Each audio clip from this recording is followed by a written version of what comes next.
Welcome everyone to the Public Health Law Center's webinar on effective public health law and policy, the importance of equity and inclusion at every stage. We really appreciate you participating today. I'm Jessica Gross, the lead senior staff attorney for National Technical Assistance within the commercial tobacco team here at the Public Health Law Center. And I will be moderating the webinar today. I wanted to start by saying that we recognize that this is an extremely difficult and stressful time, and we hope that you and your loved ones are doing the best that you can under the current circumstances. We actually wondered if it even made sense to continue forward with this webinar as we had planned, but because we all are seeing in the media and through our own observations that COVID-19 is highlighting many health inequities, and it will continue to do so in the coming days. We decided that the information we're providing here today is timely for public health professionals and others that are participating today. As you can tell, the Public Health Law Center is practicing social distancing by having staff work from home. But I wanted to let you know that we remain fully operational. The Healthy Eating and Active Living team continues on with its work, and the commercial tobacco control team continues to be able to respond to your legal technical assistance requests. Our main goal remains still advancing public health and health equity in your community in the areas of commercial tobacco control, healthy eating, and active living. And please do not hesitate to contact us for assistance. I'm now going to turn it over to our presenters to introduce themselves. Hello, everyone. Thank you for being here. I'm really glad to be joining you. I'm Julie Ralston-Aoki, and I'm the director of our Healthy Eating and Active Living team. I have been with the center for just celebrated my, I think, 14th year anniversary last week. And our team specializes in providing legal technical assistance on food systems work as well as physical activity policy development. I'm also the mother of 3 children, but hopefully none of them will be showing up during this webinar. I do have behind me some guinea pigs though, and you may hear them occasionally throughout the webinar, but hopefully not too much. And so thank you again for joining us this morning, and I'm looking forward to speaking with you. Hi everyone, my name is Natasha Phelps. I am a lead senior staff attorney for Minnesota Technical Assistance within the commercial tobacco team of the Public Health Law Center. So we work mainly on tribal, federal, state, and local commercial tobacco control issues, which I think Jessica will touch on in a minute. I am so happy to be here today. This presentation is something that I have been doing for probably since last August, after presenting, for those of you who are in commercial tobacco control, at the National Conference on Tobacco or Health. And I have done these presentations for state tobacco programs, the CDC National Network, and just some individual advocacy organizations here and there. So if you are interested in having this webinar for your staff or for your grantees, we are happy to do that for you if somebody's unable to join us today, or you feel like it would be a good resource for them and the recording is not enough. You want something more tailored. So happy to be here. Thank you so much for joining. I'm really looking forward to the conversation. Okay, with that, I just wanted to point out that Natasha just used the word conversation. We understand that this is a very limited format, but as much as possible, we really want this to be a conversation. We want it to be interactive. So as you'll see, there is a chat function on the bottom of your screen. Feel free to use that function throughout the webinar with your questions. As I moderate, I might be asking some of those questions to Julie and Natasha, or we might save some of those for the end because, as several people have mentioned, we'll have time for questions at the end. As Stephanie mentioned, she'll be participating throughout, and so she's going to help with survey questions. So with that, we're going to start with our first survey question.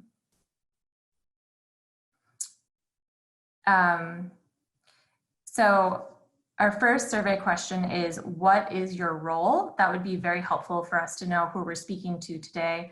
Are you a public health professional, lawyer, academic, public health advocate, community-based organization, or other? And if you're willing and you're an other, if you would tell us what your role is, that would be helpful as well. We'll take a couple of minutes for you to answer the poll.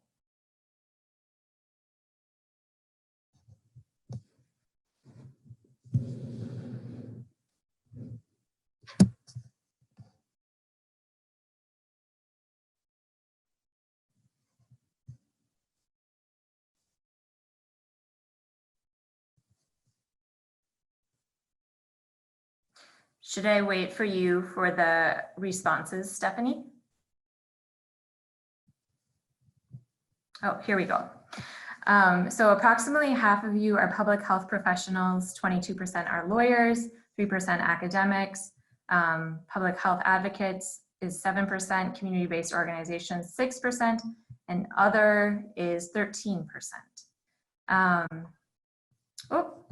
Let's see. Okay.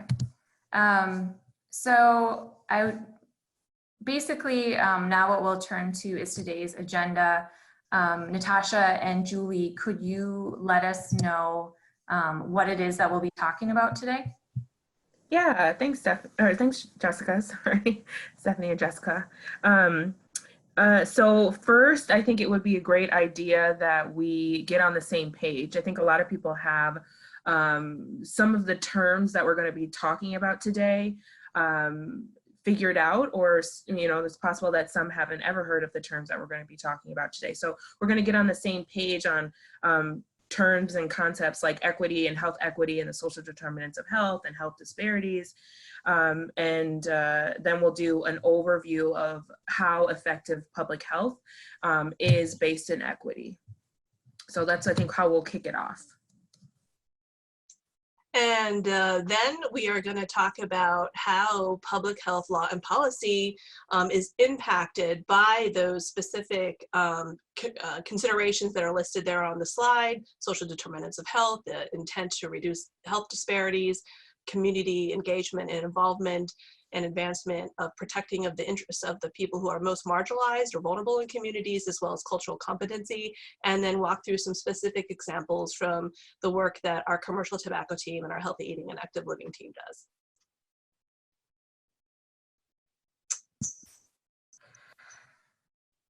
And then we'll, as I had said before, we'll end with question and answers.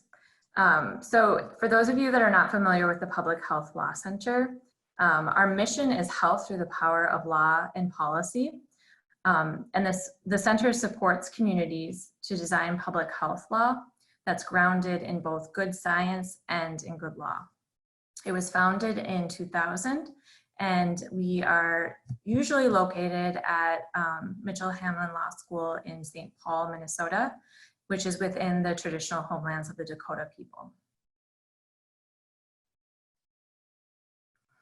As we've already somewhat touched on, the Public Health Law Center has two teams. One team that focuses on healthy food and active living, and another team that focuses on commercial tobacco control, prevention, and prevention. We provide a variety of services, which we call legal technical assistance. So we provide free legal technical assistance to communities, public health advocates, and other partners around the United States through legal research, policy development, implementation and defense, publications, and trainings such as webinars that you are participating in today. We have some limitations. We do not provide direct representation to clients, and we do not lobby. As I mentioned before, we do continue our work, albeit remotely, so please feel free to reach out to us at any point. Our legal technical assistance provides supports to tribal communities at the federal level, as well as state and local communities. And really all of the work that we do is rooted in equity, which is really the basis of this presentation today. The Public Health Law Center believes that everybody deserves to be healthy, and health equity is at the core of our work. So for us, health equity means that everyone has access to the resources that they need to improve their own health and to maintain their wellness. So as the image shows, this involves moving beyond a one-size-fits-all approach. And it also involves overcoming and removing barriers that infringe on fairness, human rights, and environmental justice. We believe that for policy to be effective, it must be equitable. And so with that, I'm going to turn it over to Natasha to further explain what we mean when we say health equity. Yeah, thanks, Jessica. So this is the time where I want to get on the same page because, you know, Jessica has now used this terminology. I'm sure all of you have used this terminology before, but for the purpose of this webinar and perhaps even beyond, let's get on the same page as to what we're talking about. So what is equity? When we're talking about equity at every stage of public health law and policy, we really are talking about everybody winning. And so I like this definition from Policy Link that's basically saying that equity is just and fair inclusion into a society in which everybody can participate and reach their full potential. So it's about unlocking this promise so people can be healthy, so people can thrive. And, you know, I like to summarize this as we all win when we all win. And that's equity generally. This is not specific to public health. And so when we're talking about public health, it's really important to note that our global and even our local community can't as a whole reach that full potential, that, you know, that equitable potential if one part of our community is ill or suffering. And so here's a definition from Dr. Paula Braveman of health equity, which you'll see is very similar to the definition I provided for equity. Health equity, according to Dr. Braveman, is the highest possible standard of health for all people and giving special attention to the needs of those at greatest risk of poor health based on social conditions. So it's, again, unlocking this potential. Everybody has what they need in order to be healthy, to succeed. And so again, it's this concept of we all win when we all win. And so based on that, and this is our kind of Public Health Law Center mission, is we are working, and we all should in public health be working to advance health equity when we are working to advance public health, because they're one and the same. So you'll hear often, you know, during this webinar that effective public health policy is equitable policy, and that's what we mean. And so health equity is the goal. Health inequity is problematic, and it's definitely avoidable, and we'll use some examples to see how it's avoidable. But let's look at this in another way. Let's look at health inequity in terms of health disparities, because that's one way that we can measure health inequity. So when we're talking about health inequity, we're really talking about negative health disparities that are controllable, that are unjust. So the definition on your screen here is from the Health Equity Institute. And I really like this definition because it really ties together this understanding that inequity, health inequity generally is about inequity overall. And it ties in this idea of systemic inequities and oppression, which affect health outcomes, which again are avoidable and unjust. So according to the Health Equity Institute, health disparities are social, economic, and environmental conditions that can affect a person's health outcomes. And then once you have health outcomes, you compare them to others, and then you note the differences in those health outcomes among groups of people with different identifiers like race and ethnicity, age, gender, sexual orientation, etc. So this is what you need to remember from this. Health inequity is our health disparities among groups of people within an entire population that are avoidable, unfair, and unjust. And then these health inequities are often caused by social, economic, and environmental conditions and inequities. So we're going to walk through how this could look, and then we'll use a couple of examples from healthy eating, active living world and the commercial tobacco world. Okay, so let's just take somebody that you know, so maybe take yourself or somebody that you care about, and consider that they're facing some social inequity. And this could be based on their race or ethnicity, their socioeconomic status, their immigration status, something where they face institutional or individual oppression because of the status. And this oppression or barrier creates harm and disadvantage. So let's see what that could be. So this social oppression, this social disadvantage can lead to poorer outcomes and less advantages, which might lead to economic disadvantage, for example. So let's say they were denied a job. They didn't get a job because of their sexual orientation. They were not able to get a job because of their gender and advancement in their career because of gender. Or say they were denied a mortgage in a specific neighborhood or by a specific bank because of their race or ethnicity. There are many things that contribute to economic disadvantage because of social oppression and social status. And so you're starting to see this kind of snowball effect of inequity, which often leads to environmental inequity and disadvantage. Okay, so let's say you were denied a mortgage or you cannot afford housing in a neighborhood that you feel is safe and healthy, and that environmental condition that you're forced into negatively dictates your health outcomes. So again, it's a snowball effect. So this person that you're thinking of, they, you know, based on their race or ethnicity, they were denied a mortgage or denied a job, and then they couldn't afford housing in a particular neighborhood. And so the neighborhood that they can afford to live in has poor air conditions, has water quality concerns. There are a lot of tobacco retailers in that area. And so their kids are passing by tobacco advertisements, you know, maybe 10 on their way to school every day.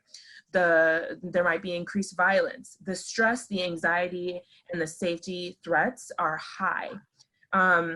So you have that, and that impact on that person's health. And then in addition to that, these people, which we'll talk about later, the person that you're thinking of, they might then have lack of access to governance. So perhaps they were arrested or imprisoned because of you know, a situation that they were living in. Perhaps they have their voting rights taken away, or perhaps they're just too stressed and tired or don't have the time. Maybe they work during the times it would take for them to go to a public hearing and participate and be involved in governance and seek change for their environmental conditions.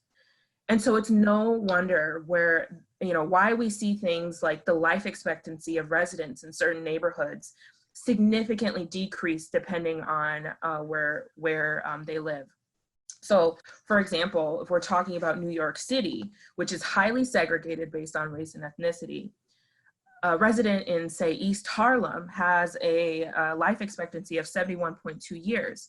But then when you go over to the Upper East Side, which is literally just a couple blocks away, the life expectancy increases to 89.9 years.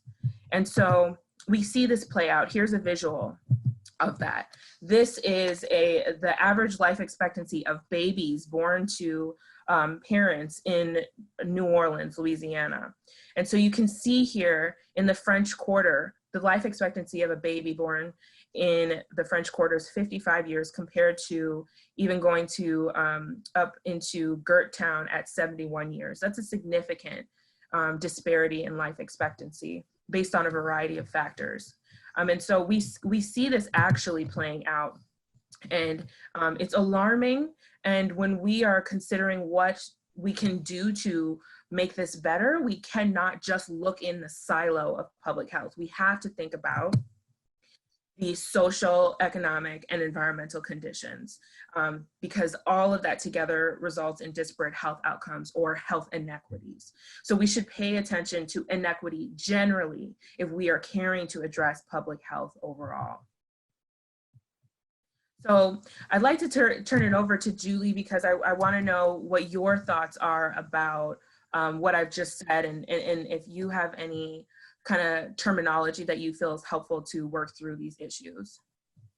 Yes, indeed. And it's not terminology that I've created, but it's certainly others that various wise minds have come up with. And you've probably heard this phrase before, but this is what's called the social determinants of health. So we don't have to call them the social, economic, and environmental conditions all the time. There's this shorter term for it.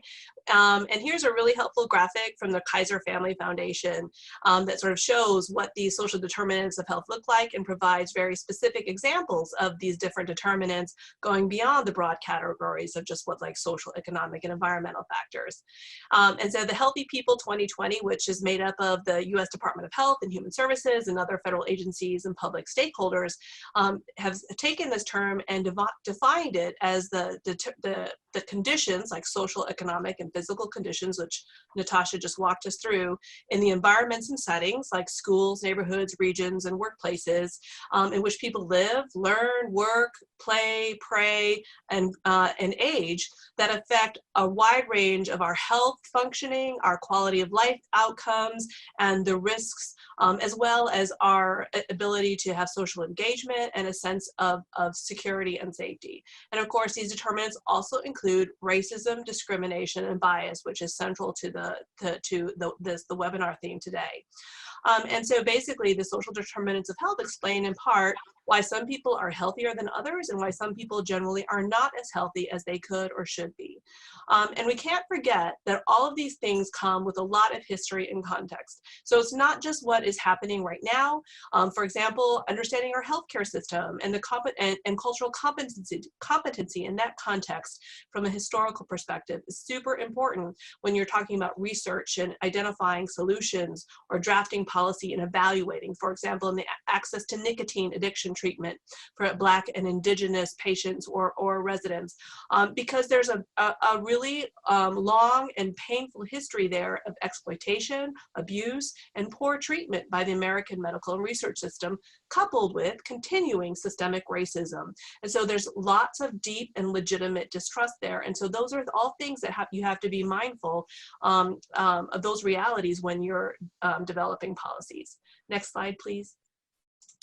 And so simply put, the social determinants of health is a common sense, but it's also backed up by many studies and other data that tells us that our health is determined in part by access to social and economic opportunities, that resources and supports are available in our homes, neighborhoods, and communities, that there are sources of strength there, that the quality of our schooling and the safety of our workplaces impacts our health, and as well as the cleanliness of our environment, our food, water, air, and the nature of our social interactions and relationships. And the social determinants of health also explain why the leading causes of poor health and death in the United States are chronic diseases that are largely preventable. This is cancer, heart disease, high blood pressure, diabetes. These are all the things you're familiar with. And that these are tobacco-related and nutrition-related diseases. And so that these root causes of these health threats are linked to how a person's environment or life circumstances can support or limit their opportunity to have good health or adopt healthy behaviors. And so what that means for us is that when it comes to commercial tobacco policy or food policy and physical activity, literally all of these social determinants of health are relevant to our work that we do as attorneys and public health advocates and community-based organizers and whatever role as researchers when you're creating and working on effective law and policy. Next slide, please. Thank you. Julie, could I interrupt you for one moment? Sure. We have a good question that relates to what you were just talking about. Someone wrote in and said, I remember being on a webinar and the speaker reworded it as social drivers of health instead of determinants, because determinant felt final and unable to move, impact, change, whereas drivers felt like you can change course. So Natasha and Julie, what would be your thoughts on this comment? I think that's a really helpful observation. As we are going to talk about later on, words really do matter. And as lawyers, of course, we're really trained in the importance of a word like an and or an or. So, you know, the nuance between determinant and driver, that makes a lot of sense to me.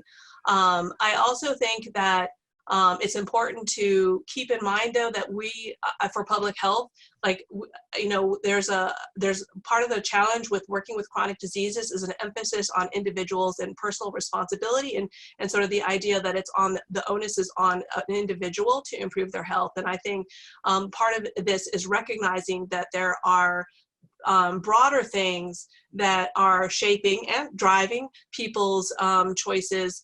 And so in some of them, they don't have as much control over because of their place or the fact that they are a marginalized, from a marginalized community. But I think that's a really good, helpful observation. I don't know, Natasha, if you have other thoughts. Yeah, I mean, I agree with what Julie said. I think it's really, really important.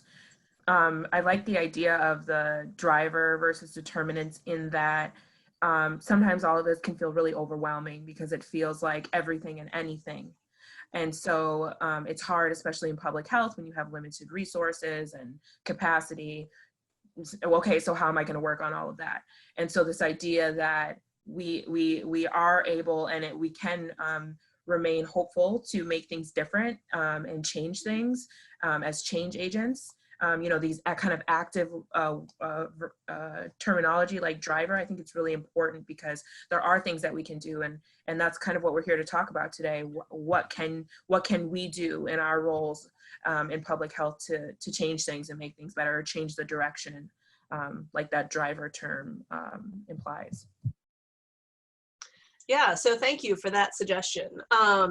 So another term that we wanted to just briefly touch on here as part of this context setting is this concept of adverse childhood experiences, or ACEs. And again, many of you may be familiar with this term, but some of you might not be.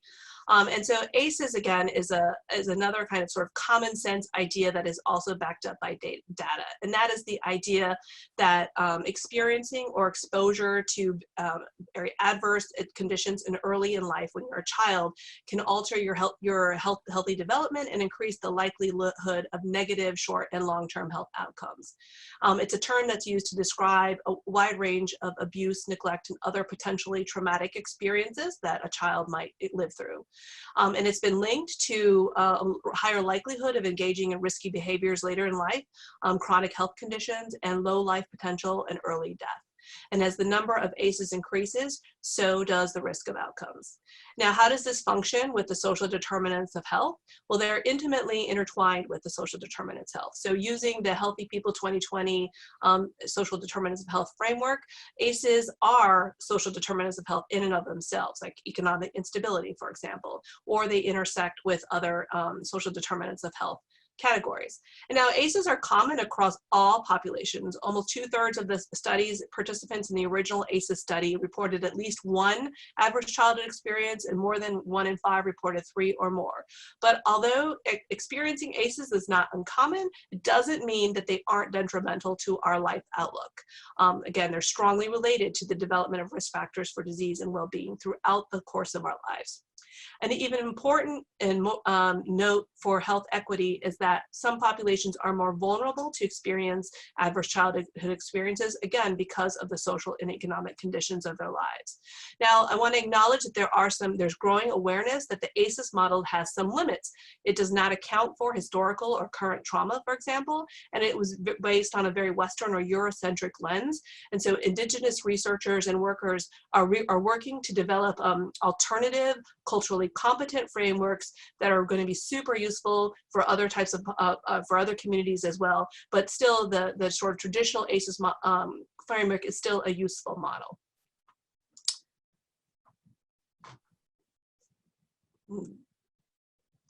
And Jessica, did you want to talk about this resource? Sure. So everything that we've been talking about so far certainly is applicable to the current COVID-19 pandemic. That might be on the forefront of your mind as we talk about these concepts. In fact, we received a comment stating how it's interesting to think about all of these inequities in chronic diseases, how they could play out in creating higher risks and inequities for outcomes for individuals and certain communities that are facing the COVID-19 virus. I've heard some discussion about how tobacco use, obesity, diabetes, and these other chronic conditions create a higher risk for poor outcomes in overcoming COVID-19. So with that, I wanted to turn to a timely and relevant resource that the NAACP recently published, entitled 10 Equity Implications of the Coronavirus COVID-19 Outbreak in the United States. It is available online and it has certainly timely and pertinent information. Stephanie, with that, let's turn to an applicable survey question. So the survey question is, what equity and law and policy issues do you think are being raised by COVID-19? So do you think it's impacting availability of paid sick leave, access to healthy food, compliance with smoke-free policies in apartment buildings, all of the above, or A and B only? We'll give you a few minutes or moments to respond.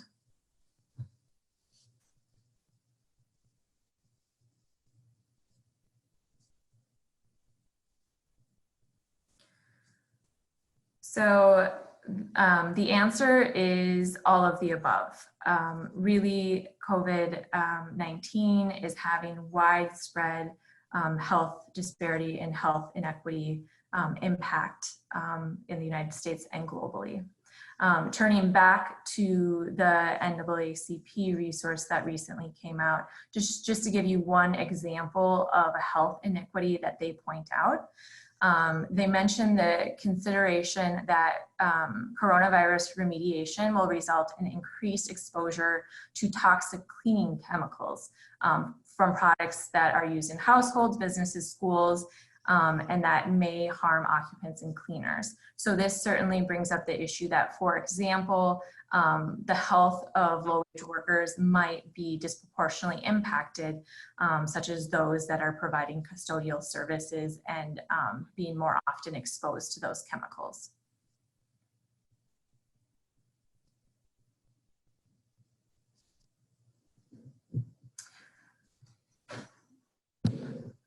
Okay. So now I will ask you, Julie, and you, Natasha, can you give us some examples of some health inequities in the areas of healthy eating, active living, and commercial tobacco control and prevention?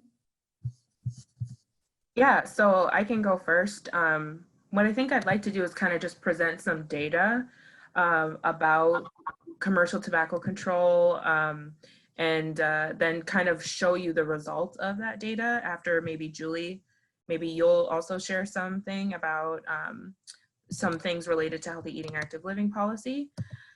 But I think one of the major things that people in commercial tobacco control think of when they think of health inequity is the idea of the tobacco industry's predatory marketing with menthol flavored cigarettes in the Black community.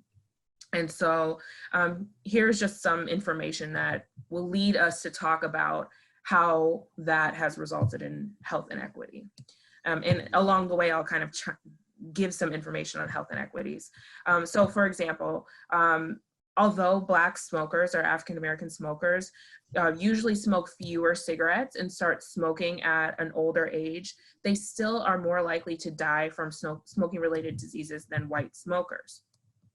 And when we're looking at this problem, we think about how the tobacco companies use price promotions, like discounts, buy one, get one, multi-pack coupons, which are most often used by Black smokers and other communities of color, women, young people, particularly just price-sensitive communities, just to increase sales and put money in their pockets.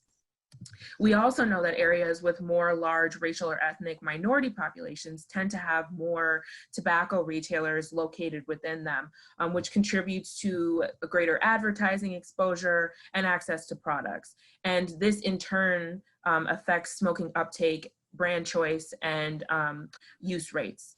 And so price promotions and coupons are one of those advertisements that you have exposure to when you are in a high retailer dense neighborhood. So these coupons can be things like at the counter, advertised on windows, on the door, or on the products themselves. And then particularly price promotions for menthol flavored products are more prevalent in neighborhoods with higher concentrations of African American youth. And so menthol products also are given more shelf space in these retail outlets within these African American and low socioeconomic neighborhoods. And this is not surprising because those of us who work in commercial tobacco know that the tobacco industry has historically and aggressively marketed menthol products to young people and to African Americans, especially in urban communities. So the tobacco companies have invested a lot of money in making sure that these products are popular, ingrained in the culture. They've really appropriated Black culture, as you'll see on the screen here with this kind of Newport ad from the 1970s that really leans into this idea of Afrocentrism and pride, and really exposing African American readers to more cigarette ads and taking advantage of the fact that these African American publications have a lack of contributions and funding compared to other publications. And so it's no wonder that African American adults have the highest percentage of menthol cigarette use compared with other racial and ethnic groups. You know, some studies showed that over 7 out of 10 African American youth ages 12 through 17 who smoke cigarettes smoke menthol flavored cigarettes, and nearly 90% of smokers, of Black smokers generally, regardless of age, smoke menthol flavored cigarettes. The problem with menthol is that it's easier to inhale the harsh smoke and the poison. You hold the smoke for longer, you absorb the chemicals like nicotine for longer, and it makes it harder to quit. So I'm going to stop there, and then I'm going to return to what all this kind of data results in for the health disparities we see related to commercial tobacco use. I'll turn it over to Julie. Maybe Julie, you can give some information like that on the healthy eating, active living side. Yeah, so sugary drinks show a lot of striking parallels with the tobacco industry, and that's one of the things we sort of wanted to highlight with just pairing these two ads with each other. The beverage industry uses very similar marketing strategies to the commercial tobacco industry, including targeting of youth and people of color, and hitting on themes of independence, boldness, sex appeal, and showing similar kinds of racial disparities both in consumption and health-related complications. Can you go to the next slide, please? So, sorry, Natasha, can I jump in really quick here, because I think it's helpful for me to maybe finish up my point since it's related to yours then. Sure, go for it. Okay, so so then all of the data that I provided shows that commercial tobacco use is one of, if not the most major contributor to the 3 leading causes of death for African Americans, which is heart disease, cancer, and stroke.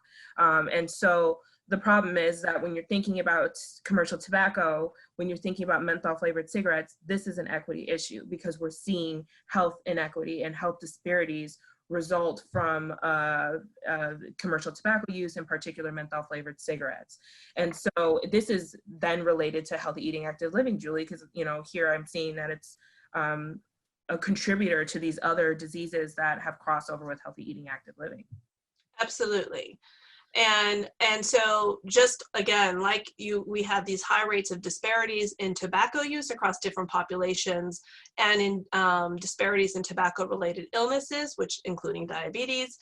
There's the same thing with sugary drinks. And so because we were, diabetes is a good or bad, however you want to think about it, example to focus on, because of course, sugary drink consumption is also linked to diabetes rates. And there again, there are significant disparities, which I just was going to walk you through some of the data around that as well.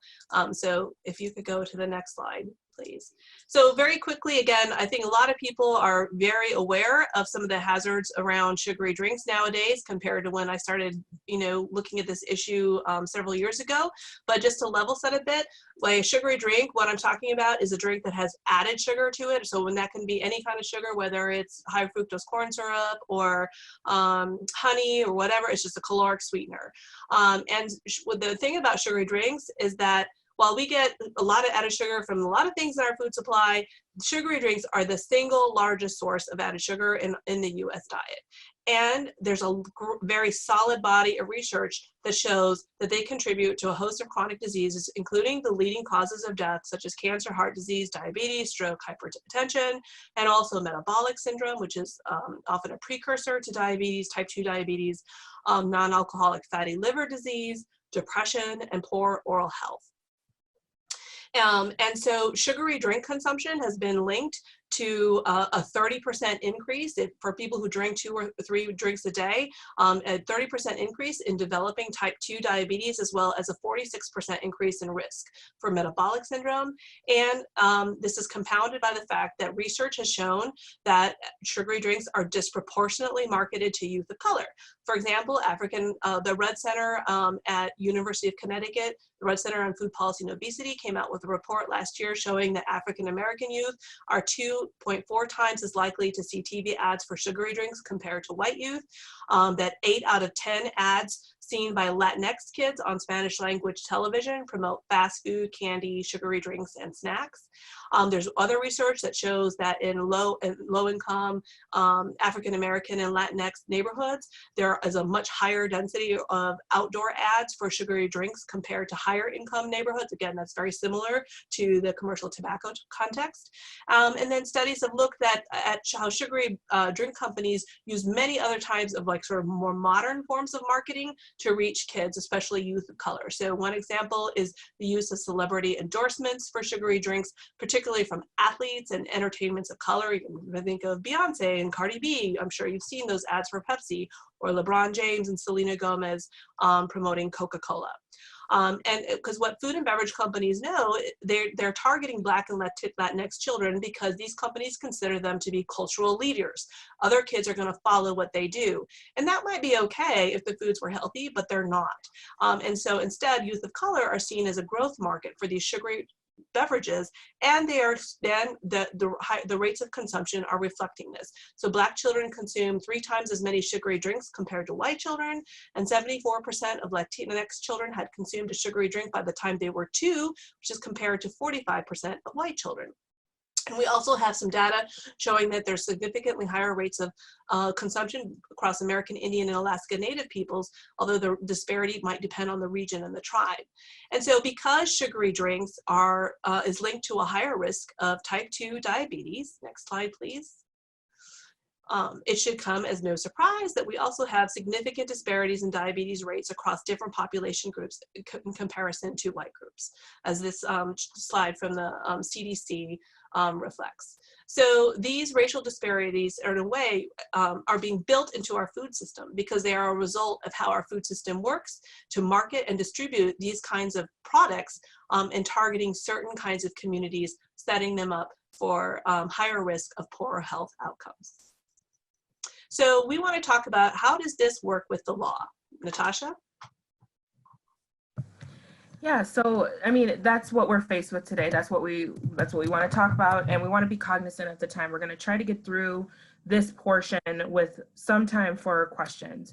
But let's talk about how is the law relevant to this whole conversation. So generally, we know that the law is an essential tool for the functioning of a society. They provide support and can improve public health. And when I talk about laws, I'm talking about statutes, ordinances, administrative or agency rules, etc. And they can also come in the form of compliance or guidance to talk about how to go about enforcing policies. And we know for a fact that there's plenty of evidence to show that the law historically has either intentionally or unintentionally resulted in inequity and health disparities, and then inequity in general. These are just a couple of books that I think are great to talk about that.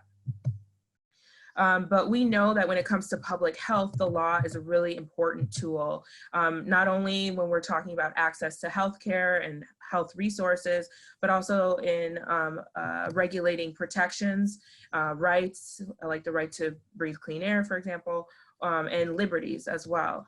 And then they also can provide resources. And so all of this can and has led to poor social determinant of health outcomes and health disparities as well. And so, Julie, I don't know if you want to talk about kind of the involvement of people in the making of these laws. Yes, absolutely. And so for these reasons, this is why it's really critical that those who have the privilege and the power to and opportunity to engage in policymaking have a critical role to ensure that no one is forgotten or left out of this process. And we have to acknowledge that in the U.S., the law and equity do not always go hand in hand, especially when it comes to the social determinants of health. And that's in part because when you look at the groups that make up our lawmaking bodies, those legislative bodies, particularly at the state and federal levels, they tend to be predominantly white, male, Christian, heterosexual, able-bodied, with higher levels of education and income compared to the general population. So they are people who typically have positive social determinants of health as opposed to experiencing negative social determinants of health. Next slide, please. And so this graphic illustrates the cyclical nature of inequity when you don't have people who are dealing with heavy social inequities that are not able to participate in that policymaking process and are not being considered by those who are able to engage in policymaking. So when they are left out, this in turn leads to a perpetuation of inequity and poorer health outcomes. So equity in government processes is a really critical part of supporting community health. And Jessica, I imagine that a lot of good ideas can get lost in the process too if there isn't equity in governance. Yeah, and I'll just say, on that note, there are a lot of great ideas that get lost in this when people aren't able to be involved in governance. Like I said, maybe it's due to stress, lack of just emotional capacity to be involved, but also then actual structural blockades. And so, there are more and more studies coming out about how having a really devastating life factor like poverty in your life actually can lead to creativity in order to survive. And not to say that these are good things that are developed, but we have to acknowledge that these are things that should be considered in the policymaking process. If we're trying to address an issue in which those most impacted are impoverished or living without homes temporarily or long term, we need to be involving those most impacted because they will have really creative solutions and innovations in order to get us out of it.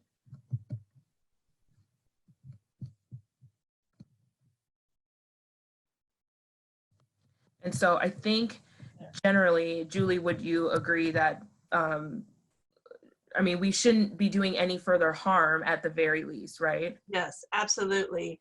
Of course, and no one wants to set out or should be setting out to do something that comes with predictable or preventable harm.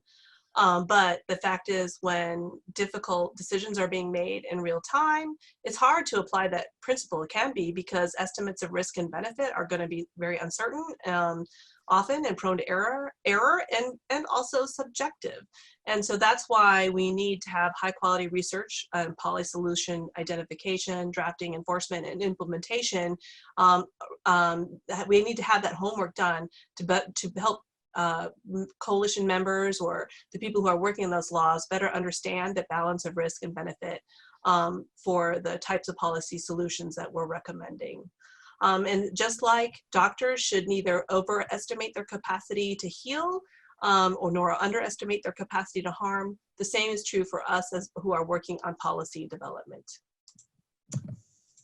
Great. And so I just want to summarize kind of what we've talked about, Julie. We just can't work in silos. We can't just work in public health. We can't just work in education. If we want to see real progress in all of our fields, we need to look outside of these silos. And so when it comes to public health, we really have to look at general inequities outside of what's traditionally been seen as public health. And doing that through law and policy, they're essential tools for improving public health, and they can address these social determinants of health. And doing that in a holistic way is what's effective, and that's our approach. So we really want to make sure that we are all saying advancing public health is advancing health equity. And so that's really generally what I feel like we've summarized in this first part of our conversation. So let's move on to kind of the stages of public health law and policy and try to work through these quickly. Julie, what do you think? Yep, that sounds good. So basically, generally in our experience working on public health law and policy at the Public Health Law Center, we see our work including as taking place over these stages. And we've learned that equity and inclusion principles have to be part of each stage. Otherwise, we end up in a place where we're not really working on effective, meaning equitable and inclusive law or policy. So these are the 6 stages involving research, evidence, and expertise, identifying solutions, drafting and the scope, figuring out this drafting and scope of the policy, advocating for it, working on implementation, education, and enforcement and evaluation. Now we're going to quickly run through some examples of each stage through our work. Okay, so starting off with the research evidence gathering stage and determining what's expertise. I mean, these are the times when you ask the questions, what problems exist? Who are the experts? What is considered evidence? You know, I think historically in public health and in science, rightfully so, we've considered quantitative data, data done by, you know, controlled research and studies being the thing to rely on. And it's still very important, but also consider broadening the idea of what is evidence to qualitative data, stories, you know, feedback from communities. Lived experience is really acknowledging that lived experience is enough on its own. And if it takes some time to quantify that, okay, but also just acknowledging that lived experience itself is important.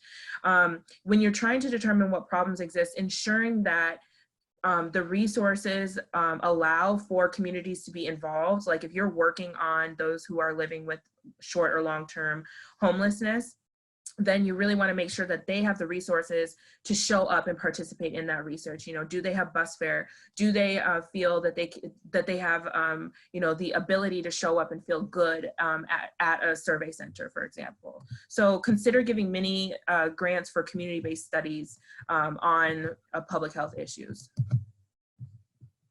Now for the identifying solutions stage, again, I think these are ideas that many of you will have heard before, but they're really important. That the idea that policy solutions need to be informed by the lived experiences of community members, just for, as Natasha just touched on, and designed to meet the needs and conditions of the communities that they are meant to serve.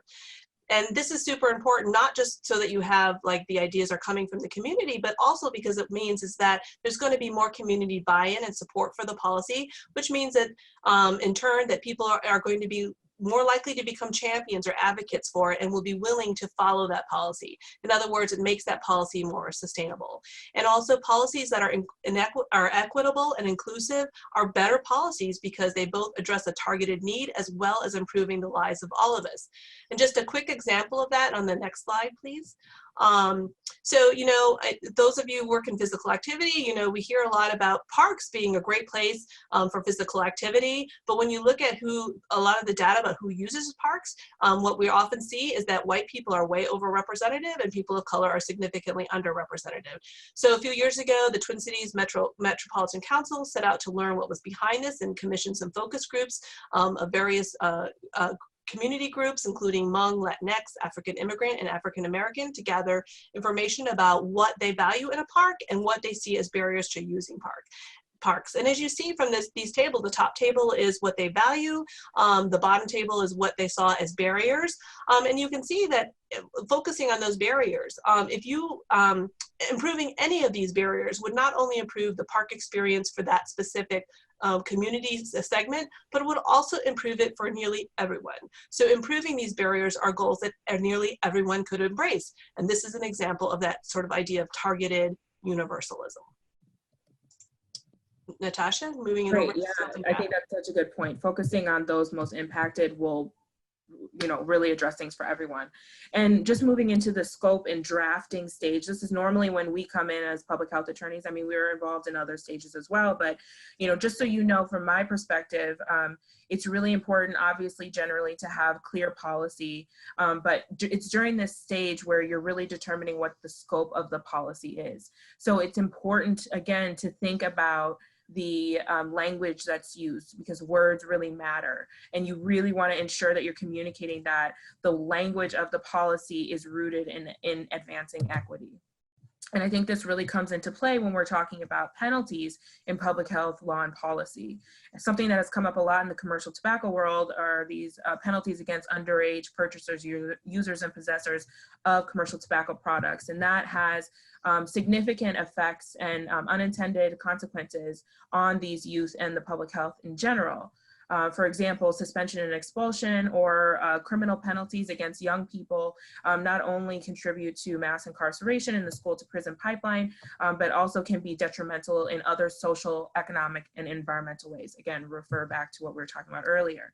And so when we're talking about penalties for youth and commercial tobacco, we really need to return to the science behind addiction and the predatory marketing of the tobacco industry.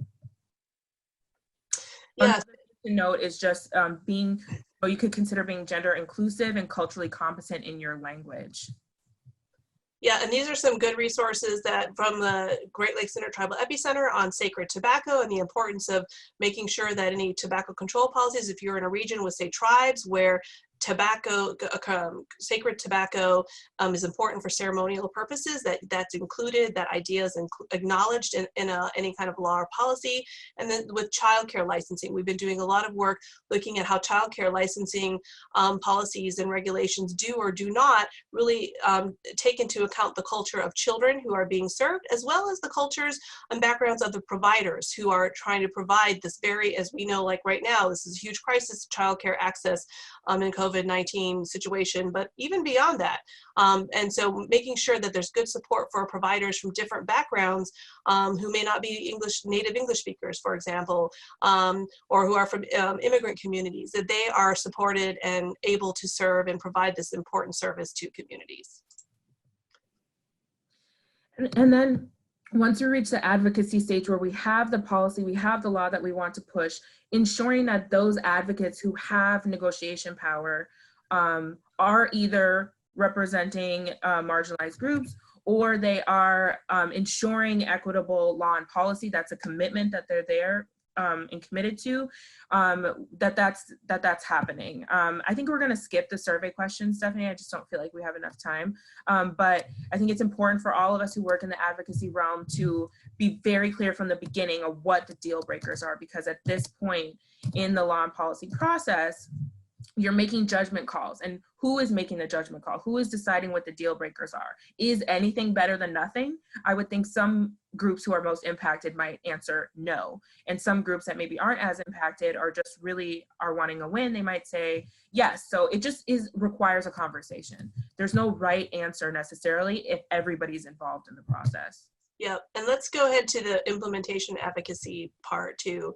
And again, this is an area where with policies that we work on, good culturally appropriate, linguistically appropriate education materials are super important to help people understand what the policies are and to make them relevant to their lives, and as well as incorporating mechanisms like this is from on the right side is a soda tax explainer that talks about where the soda tax money in Seattle is going to, just to help support community health and wellness for the communities that are most impacted by soda-related chronic diseases. And then we want to ensure that when it comes to the enforcement and evaluation stage, that you can talk to community members about what enforcement makes sense for that community. So things like graduated enforcement or restorative justice, or talking about how to use culture as prevention, and implementing that during the enforcement stage might actually be really helpful. And so we're happy to talk more about this offline as well. Sorry, we're kind of running through this, but you know, when you're evaluating whether your policy is working, it's not just looking at an entire population, but also looking at the subgroup. So for example, you're looking at the state of Texas and saying, oh, the smoking rates in Texas this year went down by 2%, 5%, whatever, how great. Okay, is that actually great when you're looking into subgroups and you're seeing maybe the Latinx population, the smoking rates actually increase? And so it's just making sure that you're still based in equity and inclusion when you're in the evaluation stage. So here are just some key takeaways for everyone. I'm just going to leave this up here and you can refer back to it.